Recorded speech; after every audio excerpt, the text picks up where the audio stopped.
As with anything, there's all kinds of different brands. I just happen to grab these, which are ProVent. They have 24-inch wide ones for older buildings that were framed 24 inches on center, meaning the rafters are 24 inches apart. In my case, these are 16 inches on center, which is standard now, so that's what I got. And these are easy enough to understand where you just put them in, you staple them to the roof deck, and then you create a channel for air to flow. But as you can see now, at the bottom, there is a giant opening. However you choose to do it, you should block up that opening, making all of the air that comes into that soffit vent go through here. And I, in the past, have tucked insulation against it as like a sacrificial piece of insulation just to block and make sure nothing goes in there. But after posting a video about this before, I have learned a lot of things from you and just the internet in general.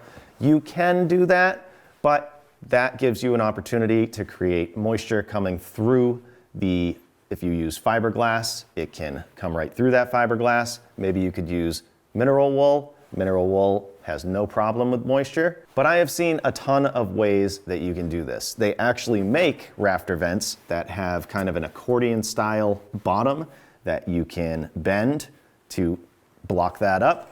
Some people use 1-inch foam and they cut a block and then they fill around the voids with some fire stop foam or some fire caulking. They also sell just basically pieces of cardboard that you can fold and fit in there.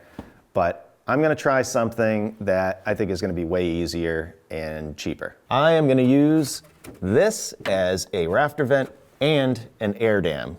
So however I have to do it, might take a little finagling, but I'm gonna bend it into place and create that little blocker, and then it will continue up this way and act as a rafter vent. So let's give it a shot. So here. Might have to bend and cut. And I want this to go back far enough where insulation will sit on top of this wall. If I was to go straight up here, then this right here would lose R value. So I want to try and get it back as far as I can. Just put some staples up here just to hold it in place. Do some down here. You don't want to have any gaps if you can help it.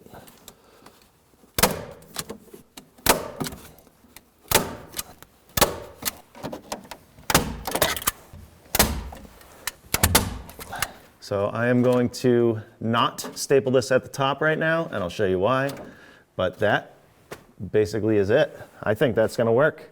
That'll save me some money, and I think it's going to be easier. Will the inspector like it, though? That's the question.